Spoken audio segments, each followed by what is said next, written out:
1,24,000 انبیاء کرام میں سے سب سے پہلے نبی، سب سے پہلے انسان حضرت آدم علیہ السلام ہیں، جن کو اللہ نے بنا ماں باپ کے پیدا کیا تھا۔ جب اللہ نے حضرت آدم علیہ السلام کو پیدا کرنا چاہا تو اللہ نے حضرت جبرائیل علیہ السلام کو حکم دیا کہ زمین سے ایک مٹھی مٹی اٹھا کر لاؤ۔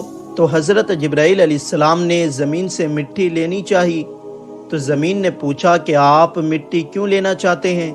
تو آپ نے بتایا کہ اللہ اس مٹی سے انسان کو بنائے گا جو زمین پر اللہ کا خلیفہ ہوگا۔ اس پر زمین کہنے لگی میں خدا کی پناہ مانگتی ہوں اس بات سے کہ مجھ سے کچھ کم کیا جائے یا میری کوئی چیز خراب کی جائے۔ تو حضرت جبرائیل علیہ السلام بنا مٹی لیے واپس چلے آئے اور اللہ سے عرض کی اے میرے رب، زمین نے تیری پناہ مانگی تو میں تیرے نام اور تیری عزت کا ادب رکھتے ہوئے واپس آ گیا اور اسے پناہ دے دی۔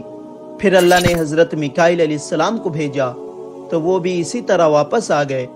پھر اللہ نے حضرت اسرائیل علیہ السلام کو بھیجا۔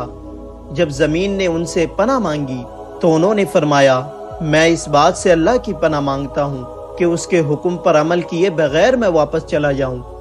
پھر انہوں نے زمین سے مٹی لی اور اللہ کی بارگاہ میں حاضر ہو گئے تو اللہ نے حضرت اسرائیل علیہ السلام کو روح قبض کرنے کا کام دے دیا اور اللہ نے فرمایا تم نے ہی اس مٹی کو زمین سے الگ کیا ہے تو تم ہی اس کو زمین میں ملاؤ گے، اور اس طرح ان کا نام ملک الموت پڑا۔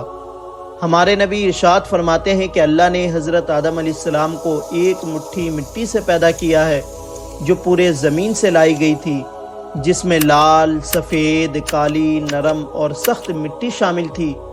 بعض مفسرین نے کہا ہے کہ حضرت آدم علیہ السلام کی مٹی میں 60 قسم کے رنگ شامل تھے، وہ تمام رنگ آپ کی اولاد میں پائی جاتی ہے۔ جب زمین سے مٹی آ گئی تو مٹی کا گارا بنایا گیا، پھر اس پر کئی سال بارش برسائے گئے، پھر اسے ہواؤں کے ذریعے خشک کیا گیا تو بجنے والی مٹی کی طرح ہو گئی جیسے ٹھیکری۔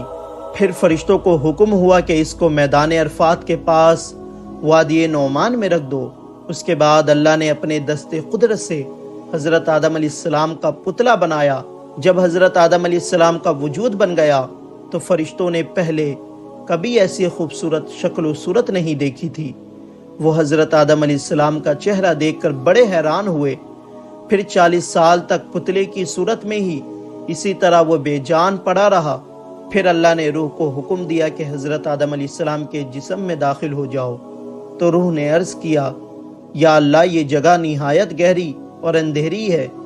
3 بار اللہ نے حکم دیا اور تینوں بار یہی عرض کی تو اللہ نے فرمایا نہ چاہتے ہوئے داخل ہو رہی ہو تو نکلنے میں بھی سخت تکلیف ہوگی۔ اسی وجہ سے جب انسان کے جسم سے روح نکلتی ہے تو بہت زیادہ تکلیف ہوتی ہے۔ سب سے پہلے روح حضرت آدم علیہ السلام کے سر میں داخل ہوئی تو حضرت آدم علیہ السلام کو چھینک آ گئی تو اللہ نے آپ کے دل میں الحمدللہ کہنے کا الہام فرمایا تو آپ نے الحمدللہ پڑھا۔ اس پر خود اللہ نے یرحمک اللہ کہا۔ جب روح کمر تک پہنچی تو آپ نے اٹھنا چاہا مگر نیچے لے آئے کیونکہ نیچے کے حصے میں ابھی تک روح نہیں پہنچی تھی۔ جب تمام جسم میں روح پہنچ گئی تو اللہ نے حضرت آدم علیہ السلام سے کہا اے آدم بتا میں کون ہوں؟ تو حضرت آدم علیہ السلام نے کہا آپ اللہ ہیں، آپ کے سوا کوئی عبادت کے لائق نہیں۔ تو اللہ نے فرمایا تو نے صحیح کہا۔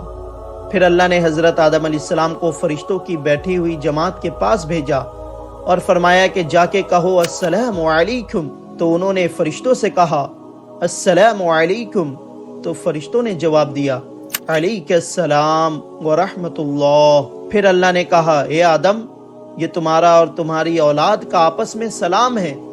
تو اس طرح سے حضرت آدم علیہ السلام جو کہ پہلے نبی اور پہلے انسان تھے ان کی تخلیق ہوئی۔ تو کامنٹ میں سبحان اللہ ضرور لکھیں۔ 1,24,000 انبیاء کرام میں سے سب سے پہلے نبی، سب سے پہلے انسان حضرت آدم علیہ السلام ہیں، جن کو اللہ نے بنا ماں باپ کے پیدا کیا تھا۔ جب اللہ